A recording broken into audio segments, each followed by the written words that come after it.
Welcome. This is Comfort TV, the channel news, where we bring you verified and balanced news from Nigeria and around the world. My name is Faith Kevin. Thank you for joining us again. In the headlines, Mazi Kanu dumps plan to enter the fence, insists no case against him. Naptip rescues 26 children in Benue orphanage.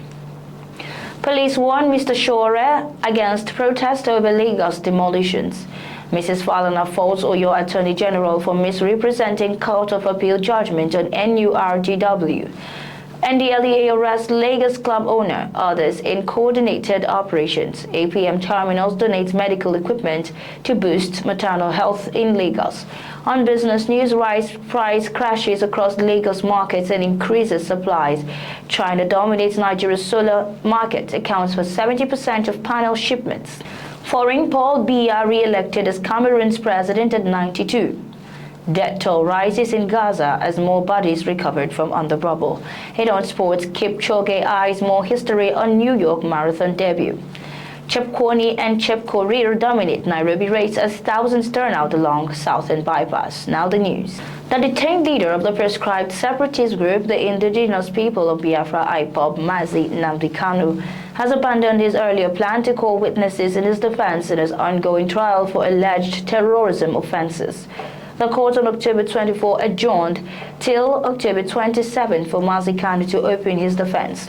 Mazi Kanu had written the court indicating his intention to call witnesses and applied for witness summons. When the case was called on Monday, he said he had gone through the case file and realized that there is no valid charge against him. He argued that since he is convinced that there is no valid charge against him and since he was subjected to unlawful trial, there would be no need for him to conduct any defense. Justice James Omotosho asked him to file a written address to that effect and serve the prosecution. Justice Omotosho advised him to consult experts in criminal law on the consequence of the option he has chosen.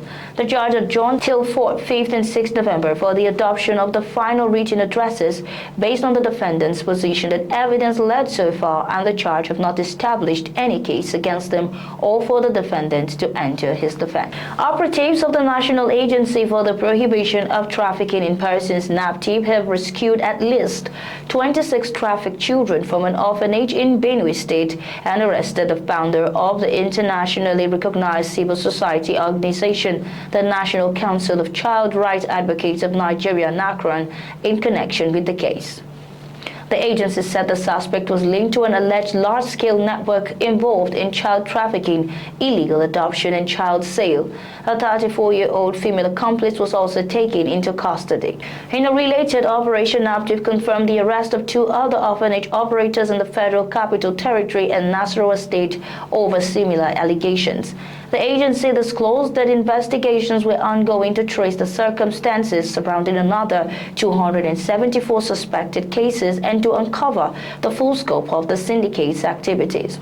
The agency noted that the breakthrough followed a petition from a man who alleged that his 4-year-old son was handed over to an NGO by his mother-in-law without his consent, reportedly led to a wider probe that exposed multiple orphanages involved in trafficking and illegal adoptions. Preliminary findings revealed that the suspects allegedly exploited vulnerable rural communities in Benue through a deceptive initiative known as the Back to School Project, under which they lured children from crisis-affected areas with false promises of educational sponsorship. NAPTIP said 4 orphanages homes in Abuja and Mararaba had been linked to the network and were currently under investigation.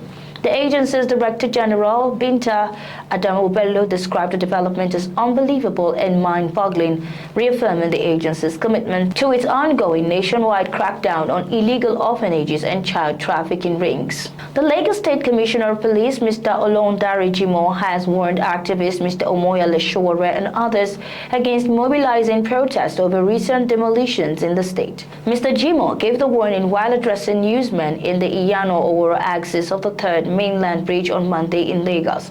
The police boss said that the command had made massive deployments across the city to forestall any planned demonstrations that could lead to public disorder.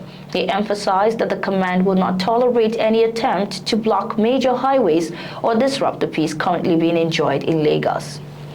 The police chief said officers had been stationed at strategic points, including the 3rd Mainland Bridge, Maryland, Ojota, Ganifawenhimi Park, Bagada, Bariga, Lekki Tollgate, and other areas to ensure peace and order. According to him, while the Constitution guarantees freedom of expression and peaceful assembly, protest must follow due process and must not infringe on the rights of others. On the recent Warren Shoki demolition, Mr. Jimo defended the government's action, describing the affected areas as illegal structures and hideouts for criminals. Following continuous disobedience to the judgment of the Court of Appeal, which declared the suspension and the prescription of the National Union of Transport Workers in Oyo State illegal, human rights lawyer and senior advocate of Nigeria's son, Mrs. Fumi Falana, has faulted the Oyo State Attorney General and Commissioner for Justice, Barrister Abiodun Aikomo, accusing him of misrepresenting the appellate court's ruling. Mrs. Falana, who serves as counsel to the NURTW appellants, conveyed her position in a strongly worded letter addressed to Justice Aikomo and copied to the Oyo State Commissioner of Police and the State Director of the Department of State Services, DSS. The letter, according to her, was prompted by Attorney General's alleged misinterpretation of the court's judgment, which she said was clear and unambiguous. According to the Sun, the judgment ensued National Union of Road Transport Workers versus Governor of Oyo State and 3 others nullified the suspension imposed by Governor Seyi Makinde on the activities of the NURTW, including the collection of check-off dues from motor parks and garages across the state. She further reminded the Attorney General that under Section 287, subsection 2 of the 1999 Constitution as amended, the decision of the Court of Appeal is binding and must be enforced by all authorities and persons across the Federation. Mrs. Falana warned that continued refusal to comply with the ruling amounts to contempt of court, stressing that her chambers will not hesitate to initiate contempt proceedings against the Attorney General and refer him to the Legal Practitioners Disciplinary Committee should the state government persist in disobeying the judgment. Meanwhile, the Oyo State NURTW Chairman Alhaji Abidin Olajide, popularly known as Ejiogwe, has declared the union's readiness to resume operations. Operatives of the National Drug Law Enforcement Agency (NDLEA) raided a drug party at Proxy nightclub in Victoria Island, Lagos, and arrested over 100 suspects, including the club owner, Mr. Mike Eze Nwale Nwogo, alias Pretty Mike, and took them into custody for screening. Cartons of illicit substances, including loud and laughing gas, were recovered from the suspect at the party and the club store.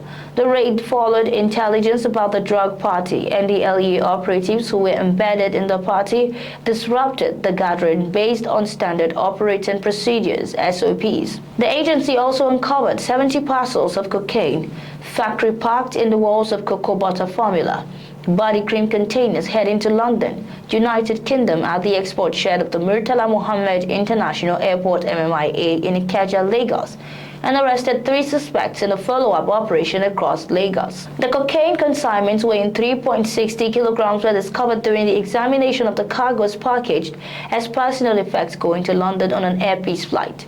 A cargo agent, Lawal Olakunle, who presented a consignment for air freight, was promptly arrested, while investigations stretching into 2 weeks led to the arrest of 2 principal suspects linked to the attempt to export the concealed Class A drug to the UK. Relatedly, the attempt by a 35-year-old Lesotho national, Lemena Mark, to export 103.59 grams of methamphetamine concealed in a diabeta herbal coffee tea pack to the Philippines on an Ethiopian Airlines flight from the Akanu Ibiam International Airport, Enugu, was thwarted by NDLEA officers who arrested him and recovered the illicit drug. While commending the officers and men of MMIA, AIIA for the arrest and seizures, Chairman, Chief Executive Officer of the NDLEA, Brigadier General Muhammad Buba Marwa, retired, urged them and their colleagues across the country to continue with the ongoing balanced approach to the drug control effects of the agency. APM Terminals Apapa has donated vital medical equipment to the Simpson Primary Health Care in Ebute Metta, Lagos, as part of its ongoing commitment to improving maternal health and supporting its host communities through corporate social responsibility. Speaking at the handover ceremony, the Chief Executive Officer of APM Terminals Nigeria, Mr. Frederick Klinke, expressed his delight at the initiative, describing it as a reflection of the company's dedication to uplifting the living standards of communities where it operates. He noted that APM Terminals has consistently supported the health sector by installing power systems and renovating health facilities in different parts of Lagos. The terminal manager of APM Terminals, Apapa, Mr. Steen Knudsen, explained that the company's corporate social responsibility focused on three key areas: health, education, and the environment. He highlighted that the donation to the Simpson Primary Healthcare Center aligns with the United Nations Population Fund's 10 Million Safer Births initiative launched by Her Majesty Queen Mary of Denmark during her recent visit to Nigeria in June 2025. This is Comfort TV, the channel news. Will return shortly with business, foreign, and sports news.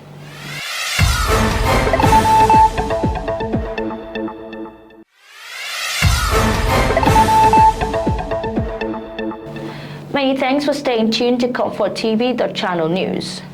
On business, rice prices have dropped sharply across major markets in Lagos, following a surge in imports through reopened borders. The development has brought relief to consumers but raised concerns among traders over shrinking profit margins and business sustainability. Market surveys across Oyinbo Arena, Oshodi, Festac Town, and Mile 12 indicated that both local and foreign rice brands have witnessed significant price declines, reversing the upward trend recorded earlier in the year. A 50-kilogram bag of local rice now sells for between 60,000 naira and 70,000 naira, compared to about 85,000 naira in January. Similarly, the price of foreign rice, which sold for around 95,000 naira at the beginning of the year, has fallen to between 65,000 naira and 75,000 naira, depending on the brand and market location. Traders attributed the decline to the increased availability of imported rice, which has boosted supply and eased pressure on local demand. While the price drop has offered a relief to customers, many traders are facing reduced profit margins, particularly those who purchased large quantities of rice when the prices were higher. The decline in prices has eased the cost burden on households, especially as the year-end festive season approaches. However, traders remain cautious about the long-term impact of the rice price crash on business viability and local rice production. Still on business, China has tightened its grip on Nigeria's fast-growing solar markets, accounting for more than 70% of all panel shipments into Africa's biggest economy in the first half of 2025.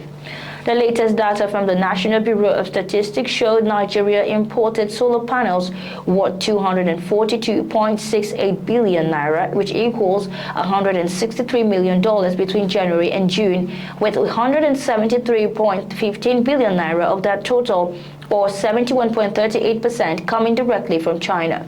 The surge underscores China's continued dominance in global solar manufacturing and Nigeria's accelerating shift towards renewable energy and deepening instability in the national grid. Imports from China dwarfed those from other suppliers, such as the United Arab Emirates, 28.69 billion naira, and India, 16.82 billion naira, cementing Beijing's role as the backbone of Nigeria's distributed energy transition. Solar imports into Nigeria climbed 17.29% year-on-year from 206.82 billion naira recorded in the same period of 2024. The NBS said solar panels represented about 2.2% of the country's total merchandise imports of 10.99 trillion naira during the first half of 2025, a remarkable share given the foreign exchange pressures and high import tariffs that continue to strain most sectors. The Nigerian solar market, valued at over $600 million in 2024, is projected to grow 15 to 20% annually through 2030. Demand is being driven by both necessity and falling technology costs, even as the naira weakens against the dollar and import bottlenecks inflate short-term prices. Nigeria's electricity supply remains chronically unreliable. While the country has an installed generation capacity of about 13,000 megawatts, available output rarely exceeds 4,000 megawatts. Frequent load shedding and widespread blackouts have forced businesses and households to rely on costly polluting diesel generators. At a diesel price averaging 988 naira per litre in October 2025, powering even a medium-sized business has become financially unsustainable. That has made solar power, despite its upfront cost, an increasingly attractive long-term alternative. Moving on to the foreign scene, Cameroon's long-serving leader, President Paul Biya, has been declared winner of the country's presidential election, extending his more than four-decade rule. Official results announced by the Constitutional Council on Monday showed that the 92-year-old leader secured 53.66% of the vote. His closest rival, Isachiroma Bakari, a former government minister, came second with 35.2%, according to the council. The poll held on October 12 marked yet another test of Biya's enduring grip on power in the Central African nation. Despite early claims of victory by Chiroma, who alleged that the opposition had won the vote, the official tally confirmed Biya's continued dominance in Cameroon's political landscape. The council dismissed challenges to the result, affirming the incumbent's mandate for another 7-year term. President Biya, who has ruled Cameroon since 1982, is currently the world's oldest sitting president and one of Africa's longest-serving leaders. His victory extends a tenure defined by tight political control, recurrent separatist tensions in the country's English-speaking regions, and persistent economic challenges. The election took place amid low voter turnout and reports of limited opposition participation, with several parties boycotting the vote, citing concerns about transparency. The Palestinian Ministry of Health in Gaza announced on Monday that the death toll from the ongoing Israeli offensive in the Gaza Strip, which began on October 7, 2023, has risen to 68,527, with 170,395 injured. In its daily report, the ministry stated that over the past 48 hours, 8 bodies were recovered from under the rubble and 13 new injuries were admitted to hospitals across the Strip. The statement also noted that many victims remain trapped beneath the debris and along the streets as rescue and civil defense teams continue to face immense difficulties reaching them due to widespread destruction and unsafe conditions. Since the ceasefire was declared on October 11, 2025, the ministry has recorded 93 deaths and 337 injuries, in addition to the recovery of 472 bodies from various locations. It further confirmed that 72 bodies have been identified out of 195 that were handed over by Israeli authorities. The Ministry of Health in Gaza emphasized that its medical teams continue to work under extremely difficult conditions and urged the international community and human rights organizations to take immediate action to protect civilians and ensure the delivery of medical and humanitarian aid throughout the Gaza Strip. Onto the world of sports, 5-time Berlin Marathon champion Eliud Kipchoge is hopeful of a strong finish as he makes his debut at the New York City Marathon on Sunday. Widely regarded as the greatest marathoner of all time, Kipchoge has reigned supreme on European soil, conquering the streets of Berlin and London with effortless grace. But this weekend, the marathon maestro takes his legendary stride to the Big Apple, his first appearance on American roads in over a decade. Kipchoge's only triumph on U.S. soil was in 2014 when he won the Chicago Marathon. Since then, he has ruled the European circuit with unmatched authority, claiming a record 5 Berlin titles in 2015. He also holds 4 London crowns from 2015. Kipchoge heads to New York fresh from an outing at the Sydney Marathon, where he clocked 2 hours, 8 minutes, 31 seconds for 9th place. At 40, the Kenyan icon says the continued global fascination with his career fuels his passion. Away from competition, Kipchoge recently stepped into leadership after being elected as an athlete representative at the National Olympic Committee of Kenya, NOC, a role he embraces with the same sense of purpose he has defined his running. Reflecting on Kenya's performance at the recent Tokyo World Championship, where Emmanuel Wanyonyi was the only male gold medalist, Kipchoge called for renewed focus and empowering the boy child. Still on sports, Bernard Chepkwony and Helen Chepkorir emerged champions at the Standard Chartered Nairobi Marathon, each delivering dominant performances in their respective races. Chepkwony, returning from a 3-year break, won the men's marathon in 2 hours 11 minutes 1 second, earning 2 million shillings. Alex Saiko, 2 hours 11 minutes 26 seconds, and Ezekiel Omulo, 2 hours 11 minutes 40 seconds, finished second and third respectively. The 37-year-old led from the early stages, gradually pulling away from his rivals to seal a comfortable victory. In the women's marathon, debutant Helene Chepkorir claimed victory ahead of Naomi Chepkorir and Scholastica Jepkemboy. Other winners included Joshua Kituku and Frida Rerimo in the men's and women's half marathon respectively. In the 10-kilometer races, Shadrach Musioka and Nelvin Jepkemboy took top honors, while John Wambua and Mary Jarrett won the wheelchair categories. And that's our news bulletin for the evening, but before we go, here is a recap of our top stories. Mazi Kanu dumps plan to enter defense, insists no case against him. NAPTIP rescues 26 children in Benue orphanage. Police warn Mr. Shore against protest over Lagos demolitions. Mrs. Falana falls on your Attorney General for misrepresenting Court of Appeal judgment on NURTW. NDLEA arrests Lagos club owner and others in coordinated operations. On business, rice price crashes across Lagos markets amid increased supply. Foreign, Paul Biya re-elected as Cameroon's president at 92. And on sport, Kipchoge eyes more history on New York Marathon debut. Thanks for watching. For breaking news, exclusive interviews and more, follow us online at ComfortTV.channel on all platforms. Remember to like and share our videos. Subscribe to our channel and click on the notification bell so you don't miss out on any updates. My name is Faith Kevin. Until next time, stay informed, stay connected.